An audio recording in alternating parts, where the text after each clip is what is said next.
सुखेति पदकृतिकार करे सुखेति सुखेन बोधाय इति सुख बोधाय सुखेन मैंने अनायासेन बोधाय पदार्थ तत्व ज्ञानाय इत्यादि सुखेन कर दिया अनायास बोधाय मैंने ज्ञान करने के लिए इस चीज का ज्ञान करने के लिए अरे पदार्थ तत्व ज्ञान आया इन षोडश पदार्थ है सप्त पदार्थ है इन सप्त पदार्थों का वास्तविक स्वरूप का ज्ञान कराने के लिए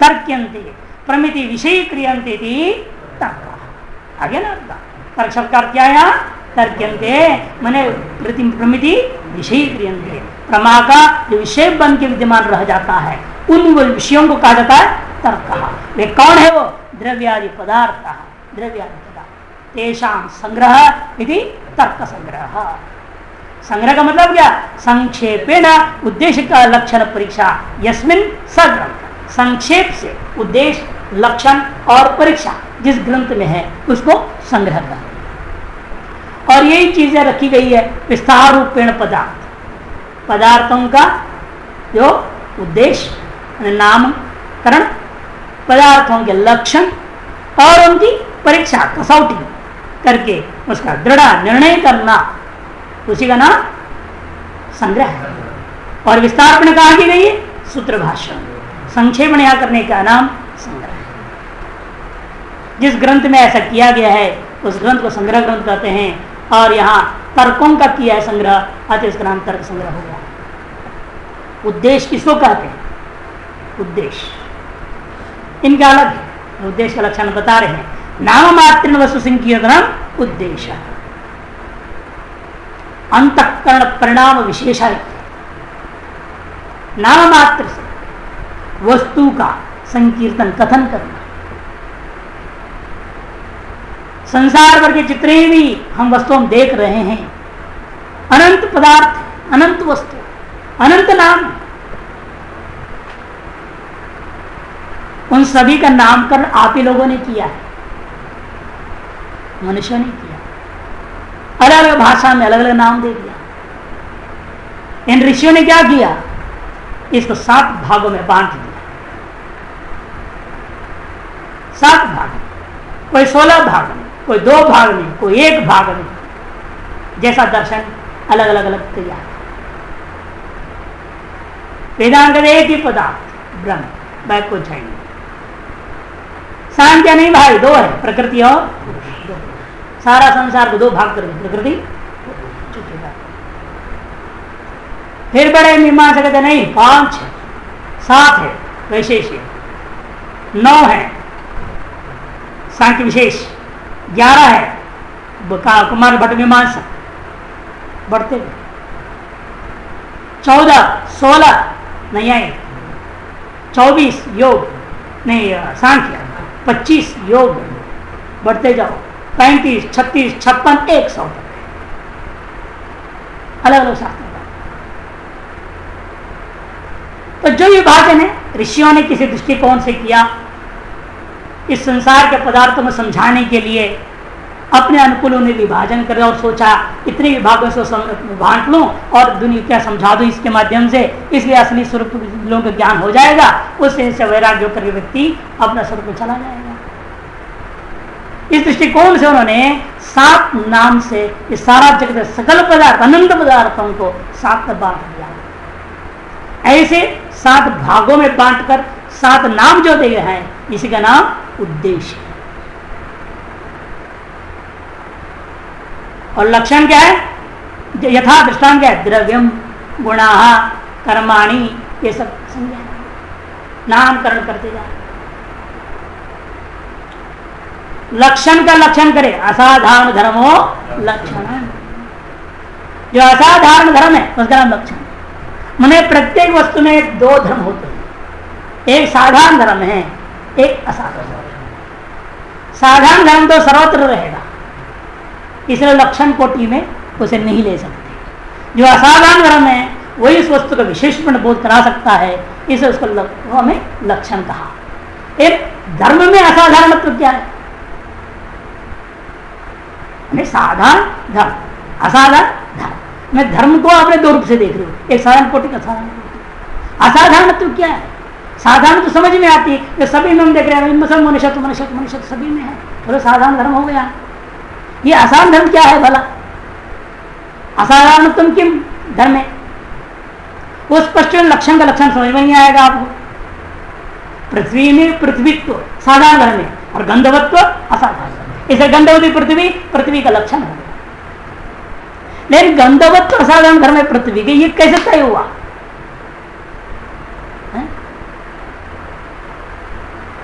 ये समस्या है ना।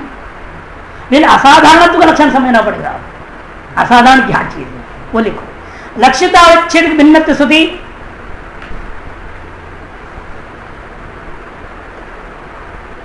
इतर व्यावर्तकत्वे सति, लक्ष्यतावच्छेद समन्वितत्वे सति, धर्मत्वम असाधारण धर्मत्वम, लक्ष्यतावच्छेद भिन्नत्वे सति, लक्ष्यता अवच्छेद भिन्नत्वे सति,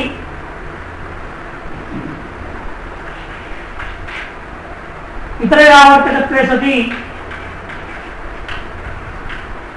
लक्ष्येतर का भी कई स्पष्ट करने के लिए और भी कई जगह से लिखा हुआ है, इसलिए हम वही कर लेते। लक्ष्यता लक्ष्येतर व्यावर्तक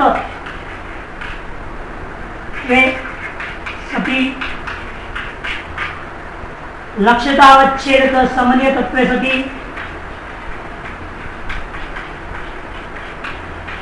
ये असाधारण हो गया। इतना यहाँ तक धर्मत्वम इति असाधारण धर्म।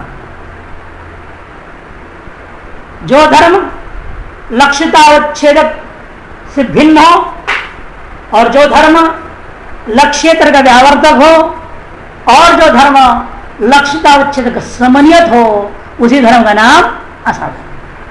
3 कंडीशन डाला है असाधारण निर्णय करने के लिए।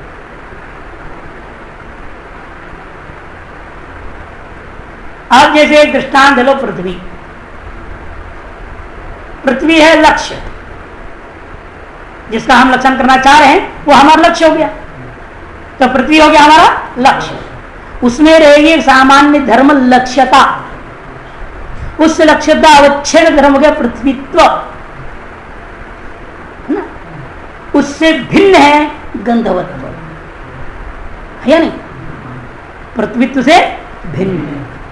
और लक्ष्येतर, लक्ष्य कौन है? पृथ्वी। उसे इतर कौन हो गया? जलादि, उनका भी व्यावर्तक है गंधवत्व। और लक्ष्यतावच्छेद कौन था? पृथ्वीत्व। उसका समन्वयत भी है। समन्वयत का मतलब क्या? समन्वयत तत्सत्य तत्सत्वम तदसत्वे तदसत्वम, माने यत्र यत्र पृथ्वीत्वम तत्र तत्र गंधवत्वम, यत्र यत्र गंधवत्वम तत्र तत्र पृथ्वीत्वम, दोनों तरफ से व्याप्ति चलनी चाहिए, उल्टा पुल्टा। उसका नाम समन्वय। कहीं में विचार ना हो, जैसे धूम्रवन्नी में नहीं होगा यत्र यत्र धूमः तत्र तत्र वह्नि, ये तो ठीक है। इन यत्र यत्र वह्नि तत्र तत्र धूम उल्टा करोगे तो क्या होगा? अयो गोलक में भी विचार हो जाएगा। लोहे का पिंड लाल गर्म है, वहां वह्नि तो है, धुआं। अतः वह्नि और धूम समन्वित धर्म नहीं है, ध्यान में। और लेना ऐसा पृथ्वी और पृथ्वीत्व में और गंधवत्व में नहीं है। यत्र पृथ्वीत्व तत्र गंधवत्व, और जहां गंधवत्व देखोगे वहां पृथ्वीत्व जरूर रहेगा। ऐसा गंधवत्व रूपा धर्म को ही हम असाधारण, क्योंकि वो लक्ष्यतावच्छेदक से भिन्न है, लक्ष्य से इतर का व्यावर्तक भी है और लक्ष्यतावच्छेदक समन्वित भी है। अतएव गंधवत्व को हम असाधारण धर्म मानते हैं, वो पृथ्वी का लक्षण हुआ। यथा गंधवत्व पृथ्व्या लक्षण भवति, जैसे गंधवत्व पृथ्वी का लक्षण है। परीक्षा किसको कहते? लक्षितस्य लक्षणं संभवति न वा इति विचारः। परीक्षा लक्षितस्य लक्षणं संभवति न वा,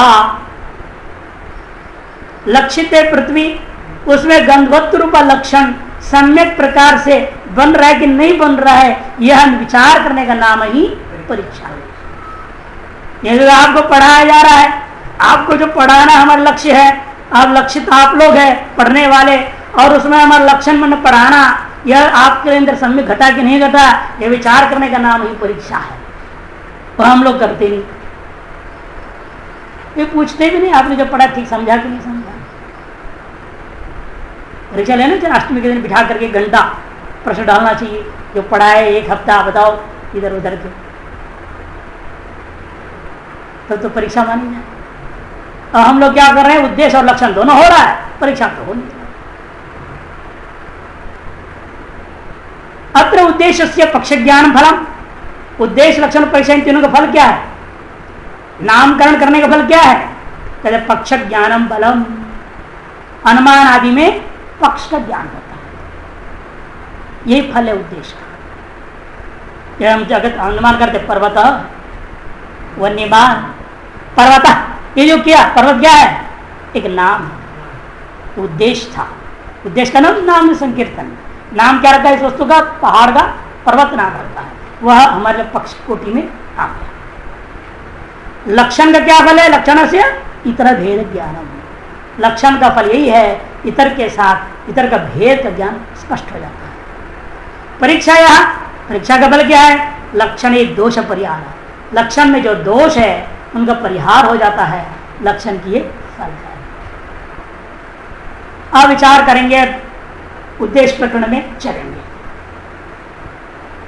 उद्देश्य प्रकरणम पदार्थ कति कांचतेषाम नामानि, पदार्थ कितने हैं और उनके नाम क्या क्या है।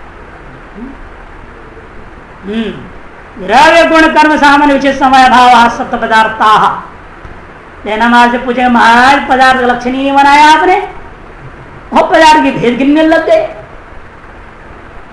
नियम है उद्दिष्ट से लक्षणम लक्षित से विभाग, उद्दिष्ट का पहले लक्षण करो फिर लक्षित का विभाग करो। उद्दिष्ट का पदार्थ उसका लक्षण किए बिना पदार्थ विभाग कर दिया। तब हम जवाब देते हैं, महाराज हम तो पदार्थ का लक्षण कर चुके हैं, आप तो भूल गए। पदार्थ कब आपने किया, कब किया आपने, अरे तर्कसंग्रह का नाम में बता दिया था, तर्क्यन्ते प्रमित विषय क्रियन्ते तर्क पदार्थ, वहां तो लक्षण बना दिया हमने। इसलिए पदार्थ का लक्षण तो तर्कसंग्रह ग्रंथ की संज्ञा में ही छिपा रखा हूं मैं, समझो, और इसलिए मैं उसके सीधे विभाग मात्र बोल रहा हूं, नहीं तो लक्षण होना चाहिए पहले पदार्थ से किम लक्षणम, फिर आना चाहिए पदार्थ कति कानिच तेषाम नाम ने बाद में आना चाहिए। इन पदार्थ से किम लक्षणम ये रखा नहीं उन्होंने, क्योंकि ग्रंथ की संज्ञा के अंतर्गत पदार्थ के लक्षण को छुपा दिया। उसे समझ लिए हैं आप, अतएव सीधे विभाग में जा रहे हैं। द्रव्य गुण कर्म सामान्य विशेष समय भाव सप्त पदार्थ, 7 पदार्थ मानते हम लोग, ऐसे इन्होंने कहा। भाई यहां पर 7 ही क्यों, 8 क्यों नहीं, 6 से काम क्यों नहीं चला सकते हो, ये तर्क चलेगा नहीं। कि ऋषियों का ऋषिनाम नियोग परिनियोग करणम अशक्यता स्वतंत्र मुने है। महाभाष्यकार ने बहुत सुंदर कहा है, कहीं कहीं पाणिनि के खिलाफ बहुत उल्टा सीधा बोल दिया, वार्तिककार बड़ा सूत्रों खंडन मंडन कर दिया, उस वार्तिक का खंडन किया भाष्यकार ने। और वहां कहते पाणिनि से क्यों किया, वार्तिक इतना उल्टा पुल्टा खाए को खंडन कर रहे हैं उसको, कहते इसलिए है ये वार्तिककार की उनके विरुद्ध द्वेष था। वाकई में पाणिनि साधारण मुनि नहीं, ऋषि नहीं, अस्वतंत्र इच्छा से मुने हैं। नियोग परिनियोग कर तुम अशक्य होता, मुनि स्वतंत्र इच्छा वाले होते हैं, उनको नियोग करना ऐसा क्यों, ऐसा ही करो, ऐसा मत करो, परिनियोग करना यह कोई नहीं कर सकता, ईश्वर भी नहीं कर सकता। दूसरा क्या करेगा, क्यों, कारण क्या, उन पर नियोग या प्रयोग क्यों नहीं हो सकता, ईश्वर भी क्यों नहीं कर सकता। कारण यह है कि वो अपने स्वार्थ के लिए कुछ करते ही नहीं। ऋषियों ने अपना सारा जीवन फेंक दिया है केवल इस संसार का कल्याण के लिए। वो जो भी लिख रहे हैं अपने लिए थोड़े लिख रहे हैं। तुलसीदास गड़बड़ है, स्वांत सुखाय लिखा हो उसने, लिख दिया स्वांत सुखाय में लिख रहा, वो गड़बड़ आनंद है। न स्वांत सुख के लिए नहीं, पर सुखाई, ये ऋषि का लक्षण। विशेष, इसे उनको कोई योग नहीं कर सकता। ऋषियों की दृष्टि त्रिकालज्ञ है, त्रिकाल दृष्टि उनके पास, भविष्य में होने वाले जो घटियात्म जो जीव है उसका भी कल्याण सोच के लेकर है वो अत्यंत घटिया अपिच्छेद दुराचार हो। भगवान क्या कहते, अपिच्छेद दुराचार, जो सर्वहित सोचने वाला व्यक्ति का दिमाग केवल अच्छे लोगों के लिए नहीं होता है, घटियातम व्यक्ति की भी भला सोचता है।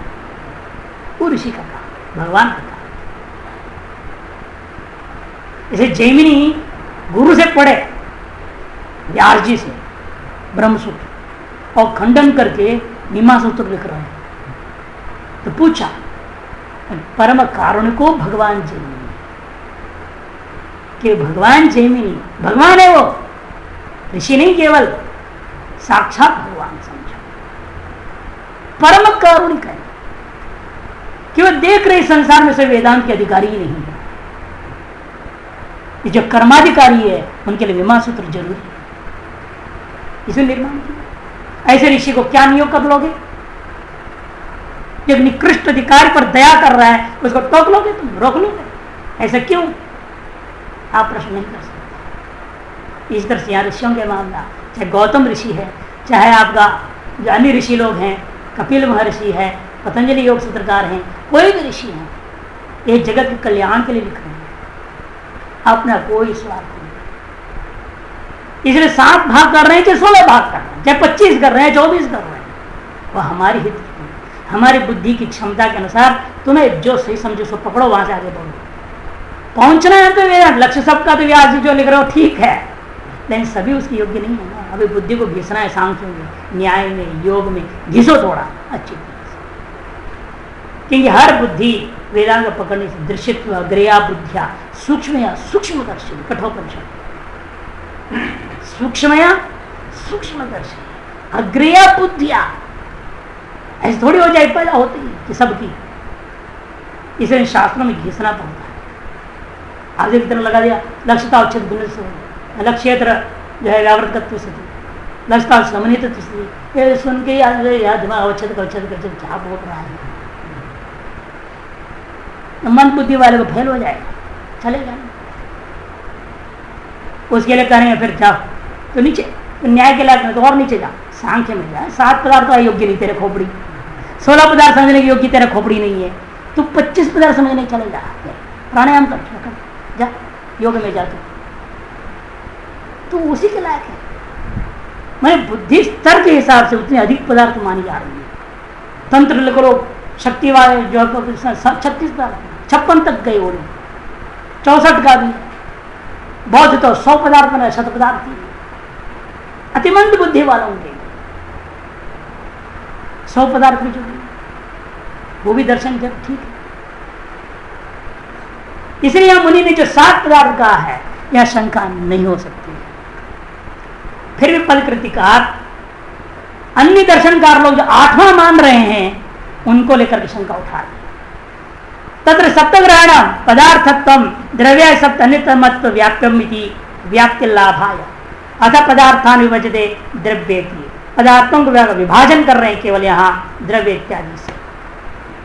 या सप्त शब्द क्यों प्रयोग किया? अरे हम अंगुली से गिन लेते ना, बच्चे हो तो भी गिन लेंगे अंगुली के ऊपर, द्रव्य गुण कर्म नहीं गिन सकते, सीधा द्रव्य गुण का सब गिन नहीं सकता, खोपड़ी से अंगुली पर गिन लूंगा। सप्त क्यों लिखा आपने? इसका भी तो कोई फल होना चाहिए लिखने का। कहते हाँ फल है व्याप्ति लाभ के लिए। यत्र यत्र पदार्थत्वम तत्र तत्र द्रव्यादि सप्त अन्यतमत्वम, इसके लिए हमने सप्त शब्द किया है। द्रव्यादि सप्त अन्यतमत्व व्याप्त्यम इति व्याप्ति लाभाय, इस व्याप्ति का लाभ कराने, क्योंकि पृथ्वी है, एक ले लो पृथ्वी, यह पदार्थत्व है ना, लेकिन 7 तो इसमें नहीं, पदार्थत्व है, लेकिन 7 में इसमें क्या है? 7 में से अन्यतम एक, 7 में से एक कौन? पृथ्वी। उसका वो जो व्याप्य, पृथ्वी तो क्या है? पदार्थत्व का व्याप्य। पदार्थत्व पूरे 7 में है, पृथ्वी केवल 1 में। अधिक देश वृत्तित्व व्यापकत्व न्यूनदेश वृत्तम व्याप्यत्वम। इसलिए व्याप्य कौन हो गया? व्याप्य कौन है? पृथ्वी, ये व्याप्य हो गया। व्यापक कौन है? पदार्थ। इसलिए यत्र यत्र पदार्थत्वम तत्र तत्र द्रव्यादि सप्त अन्यतम व्याप्तिभूत पृथ्वीत्वाद एक है। यह व्याप्ति लाभ के लिए आप जानबूझकर सप्त संख्या रखिए। इसी पर आगे की जो संख्या है ना, सब जगह समझ लेना। न शक्ति पदार्थ अष्टम से सप्ताह कथम सप्तैव इति। मीमांसक लोग शक्ति नाम का 8वां पदार्थ मानते हैं, आप जो 7 ही ऐसे कैसे प्रतिज्ञा कर रहे हो? तथा ही समझाओ, 8वां कैसे मान रहे हैं? 8वीं जो शक्ति है उसकी सिद्धि करके दिखाओ। कदमन्यादि संयुक्त इंधनादौ सत्य पिबन्नी संयोग दाहो न जायते तच्छुन्ये तु जायते अतो मणि समवधाने शक्ति नश्यति मन्य भाव दशयाम दहन कल शक्ति उत्पत्ति इति कल्प्यते। ऐसा कल्पना करें, शक्ति नाम के पदार्थ मानेंगे इसमें। क्योंकि क्या कर दिया इसने? अग्नि धक धक जल रहा है, चंद्रकांत मणि नाम के एक मणि होता था पहले जमाने में, उसको ला रख दिया। उसके प्रभाव से क्या होता है? आप अग्नि में हाथ रख दो तो वे ठंडा रहेगा, अग्नि आपको जलाता नहीं है। तो अग्नि का दाहकत्व शक्ति को वह चंद्रकांत मणि ने दबा दिया है, अतः अग्नि आपको जला नहीं रहा है। मैंने अग्नि का दाहकत्व शक्ति चंद्रकांत मणि का सन्निधि में नष्ट हो गई और मणि को हटा दिया। अब हाथ डालो तो जला देगा। अब उत्पन्न हो गया शक्ति, दाहकत्व शक्ति। मैंने उत्पन्न विनाशशाली एक दाहकत्व शक्ति नाम का चीज अग्नि में आपको मानना पड़ा। नित्य नहीं है। चंद्रकांत मणि का योग में नष्ट हुआ, हटाने पर पुनः उत्पन्न हो रहा है, बार उत्पन्न नष्ट हो रहा है, इसलिए उसका नाम उत्पन्न विनाशशाली एक नया पदार्थ मानना पड़ेगा। और कौन है? उसका नाम रख दिया गया शक्ति। और सूर्यकांत मणि रख दिया आपने, तब क्या होगा? चंद्रकांत मणि का रहते हुए भी सूर्यकांत मणि के योग में दोबारा उस अग्नि में दाहकत्व शक्ति आ जाता है। इसे चंद्रकांत मणि को हम क्या कहते हैं? उत्तेजक मणि। और नहीं, चंद्रकांत मणि को प्रतिबंधक मणि और सूर्यकांत मणि को उत्तेजक मणि। इससे स्पष्ट होता है, उत्तेजक मणि आ गया, दाहशक्ति उत्पन्न हो गया, प्रतिबंधक मणि आ गया, दाहशक्ति नष्ट हो गया। इसे दाहकत्व का उत्पत्ति और विनाश को देखते हुए हम मानेंगे दाहकत्व नाम की चीज एक शक्ति विशेष है, अग्नि में रहने वाला। इसी प्रकार से प्रत्येक वस्तु में शक्तियां हैं, गुणों में भी इस रूप है, इसमें भी कारणगत रूप में, कार्यगत रूपों में उत्पादन करने का शक्ति है। गुणों में भी शक्ति, क्रिया में भी शक्ति, एक क्रिया में दूसरी क्रिया को उत्पादन करने की शक्ति है। अरे बिजली है, इसमें बिजली दौड़ रही है, उस क्रिया ने क्या कर दिया? तार में बिजली क्रिया ने पंखा भी एक दूसरी प्रक्रिया में शक्ति में परिणत कर दिया। विद्युत शक्ति चलन शक्ति में परिणत हो गई है। शक्ति परिवर्तन हो रहा है, कर्म में भी हो रहा है। कर्म में भी शक्ति है। तो द्रव्य गुण कर्म तीनों में शक्ति होता है, अतएव शक्ति में पृथक पदार्थ मानना चाहिए। तो सिद्धांत कहता है यदि चेत न, ऐसा नहीं हो सकता। इससे पहले थोड़ा विचार हम लोग कर लेंगे जो यहां नहीं है, बस करते जरूरी है। कोई कह सकता आशंका करें शक्ति भले एक अलग पदार्थ है, इस दुनिया में अनंत पदार्थ है, उसको अपने साथ में अंतर्भाव कर दिया ना। अनंत वस्तुओं को जो साथ में अंतर्भाव कर, शक्ति में भी कोई किसी में अंतर्भाव कर दो, साथ में ही किसी न किसी में डाल दो, उसको अलग क्यों मानते हो? 8वां ऐसे कोई आशंका करे, आपको कहना पड़ेगा नहीं महाराज, ये जो शक्ति नाम का वस्तु है इन 7 में से किसी भी एक के स्वभाव में अंतर्गत नहीं हो सकता। क्यों पूछेंगे? द्रव्य में क्यों अंतर्भाव नहीं हो रहा? गुण में क्यों अंतर्भाव नहीं हो रहा? कर्म में क्यों अंतर्भाव नहीं हो रहा? इन तीनों में अंतर्भाव इसलिए नहीं हो सकता क्योंकि यह शक्ति इन तीनों में रहने वाला एक विशिष्ट धर्म है। जो गुण में रहता है, जो गुण में रहता है वो द्रव्य कैसे होगा? क्या द्रव्य गुण में रहता है कि गुण द्रव्य में रहता है? गुण द्रव्य में रहता है ना, द्रव्य गुण में तो रहता है। और शक्ति कहाँ रहती है? गुण में। अतएव द्रव्य नहीं हो सकती। यदि शक्ति द्रव्य होता तो गुण में नहीं होना चाहिए, लेकिन गुणों में भी शक्ति दिख रही है, इसे मानना पड़ेगा शक्ति द्रव्य नहीं है। और गुण गुणान्यकार, गुण में गुण नहीं होता और गुण में शक्ति है, अतः शक्ति गुण नहीं हो सकती। ठीक है, गुणे गुण अनंगीकार, गुण में गुण नहीं होते। रूप रस में चला जाए, रस रूप में चला जाए, ऐसा तो होता नहीं। रूप रस तो अलग अलग चीज रहते हैं। जो गुणों में जो रहने वाला है वह स्वयं गुण नहीं होता। गुणे गुण अनंगीकार, अतएव गुण कोटि में भी शक्ति नहीं रहा। तो कर्म कोटि में डालो वो भी नहीं हो सकता। कर्म नहीं कर्म अनंगीकार आ जाएगा, कर्म में कर्म हो नहीं सकता। और दौड़ भी रहे बैठ भी रहे, दौड़ना बैठा दोनों कर्म एक साथ हो जाए, ये होता ही नहीं। कर्म में कर्म नहीं होता। अरे जब कर्म में शक्ति है इस मतलब कर्म से भिन्न शक्ति है। अतः गुण द्रव्य गुण कर्म तीनों से भिन्न हो गया शक्ति। तो सामान्य में मान लो, कहते कैसे मानूंगा? सामान्य विशेष समवाय तीनों में मान नहीं सकते हो आप, कि तीनों ही नित्य है। सामान्य क्या है? नित्य। विशेष नित्य, समवाय भी नित्य। और शक्ति कैसी है? उत्पन्न विनाशशाली है। इसी प्रकार से अत्यंत अन्योन्य भाव भी नहीं हो सकता कि ये दोनों भी नित्य। अभाव में अत्यंत अन्योन्य भाव दोनों नित्य होने से उनमें भी शक्ति का अंतर्भाव नहीं हो सकता। प्राग भाव लोग अनादि है किंतु शांत है। और ये कैसा है? साधी और शांत। साधी शांत है ना शक्ति, वो अनादि है, इसे प्राग भाव में अंतर्भाव नहीं होगा। प्रधान सभा में वह साधी तो जरूर है लेकिन अनंत है, और साधी शांत है, अतः उसमें भी अंतर्भाव नहीं है। अतः किसी भी सप्त पदार्थों में अंतर्भाव न होने से इसको अष्टम पदार्थ मानना चाहिए। यदि चेत न मणि प्रतिबंधकत्वेन मण्य भाव से कारणत्वेन निर्वाहे मणि समवधान असमवधानाभ्याम अनंत शक्ति ध्वंस प्राग भाव कल्पनाया अन्यायत्ता। इनके नियम है प्रमाण शून्य अनंत अभिनव पदार्थ कल्पना अनवस्था दोषग्रस्त हो जाता है। ये क्या करना पड़ेगा? मणि रखो निकालो, मणि रखो निकालो, बार बार उत्पन्न हो रहा है नष्ट हो रहा है, उत्पन्न हो रहा है नष्ट हो रहा है। अनंत शक्ति माननी पड़ेगी।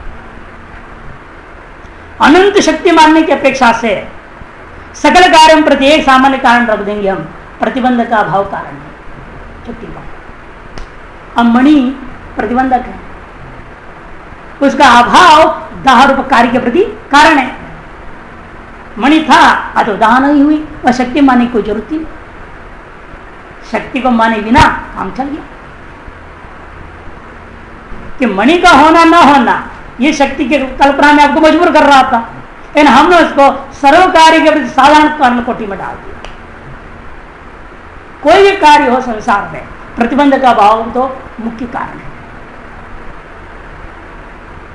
किसी भी कार्य को लीजिए, कोई प्रतिबंधक आ जाएगा तो कार्य नहीं सिद्ध होगा।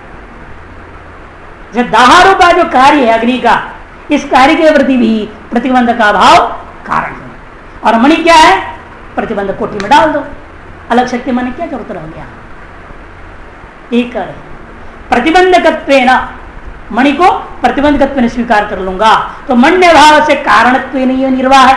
मण्य भाव को दारूप कार्य के प्रति साधारण कारण रूप स्वीकार करने मात्र से ही सारी व्यवस्था जब हो सकती है तो मणि का समावधान और असमावधान इन दो हेतुओं को लेकर के अनंत शक्ति और उसकी उत्पत्ति और अनंत ध्वंस इत्यादि कल्पना करना और अप्रामाणिक कल्पना करना बिल्कुल उचित नहीं होता। अनंत शक्ति ध्वंस तत्प्रागभाव, बार बार ध्वंस हुआ, फिर प्रागभाव हुआ, फिर उत्पन्न हुआ, फिर ध्वंस हुआ, ये अनंत कल्पना करना अन्यायत्वा, इसको अनवस्था दोष कहते हैं। शक्ति की अनवस्था बन जाएगी। प्रमाण शून्य अनंत अभिनव पदार्थ कल्पना अनवस्था, ये अनवस्था का लक्षण है। प्रमाण शून्य अनंत नए नए पदार्थों की जो कल्पना कर लेते हो उसी का नाम अनवस्था। प्रमाण शून्य अनंत अभिनव पदार्थ कल्पना अनवस्था।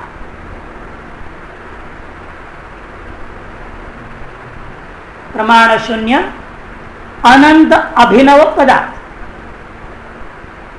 अनंत अभिनव पदार्थ कल्पनैव अनवस्था। और अनवस्था एक भयंकर दोष है। अनवस्था एक भयंकर दोष में माना गया है। अतएव जो शक्ति को पृथक पदार्थ मानना अनवस्था दोषग्रस्त होने से उचित नहीं है। तस्मात् सप्तैव पदार्थाः इति सिद्धम, इसलिए 7 ही पदार्थ है, 8 मानने की जरूरत नहीं है। 8वां ये बात सिद्ध हो गया। द्रव्यानि कति कानि चित्तानि, द्रव्य का लक्षण किए बिना यहाँ पर भी कर रहे हैं। द्रव्य से किम लक्षण पहले होना चाहिए, इसे पहले पदकृति पढ़ेंगे, बाद में वहां जाएंगे मूल में। ये मूल गड़बड़ है, द्रव्य का लक्षण बनाया नहीं, सीधा विभाग रख दिया है। पहले लक्षण पढ़ना चाहिए, नियम तो यही है। तत्र तत्र शब्द पदार्थ मध्य इत्यर्था, तत्र द्रव्यानि बोला ना, तत्र मैंने सप्त पदार्थानाम मध्य, 7 पदार्थों के मध्य में जो द्रव्य नामक पहला विभाग था, पदार्थ का विभाग, वह द्रव्यानि नवैव इत्यन्वयः, 9 ही होता है, 10 नहीं, 8 नहीं, ऐसा समझना चाहिए। यहां भी शंका होगा, अंधकार को लेकर के फिर एक बताएंगे, लेकिन अंधकार को लेकर न्याय बोधि में, प्रकृति में नहीं। एवं तत्र इति पदम चतुर्विंशति गुणाः इत्यादि नापि अन्वेति, इसी प्रकार आगे भी जगह जगह जहां तत्र तत्र आया, तत्र शब्द को प्रत्येक साथ जोड़ना, आगे नहीं लिखा है, इन तत्र को आगे भी जोड़ना, अर्थ भी ऐसा ही लेना, सप्तपदार्थानां मध्ये। एवं तत्र इति पदम चतुर्विंशति गुणाः इत्यादि नापि अन्वेति, उन सब के साथ भी जोड़ लेना चाहिए। लक्षण क्या है द्रव्य का? द्रव्यत्व जातिमत्तम, गुणवत्तम, समवाय कारणत्वम व द्रव्य सामान्य लक्षण। 3 लक्षण बता रहे हैं।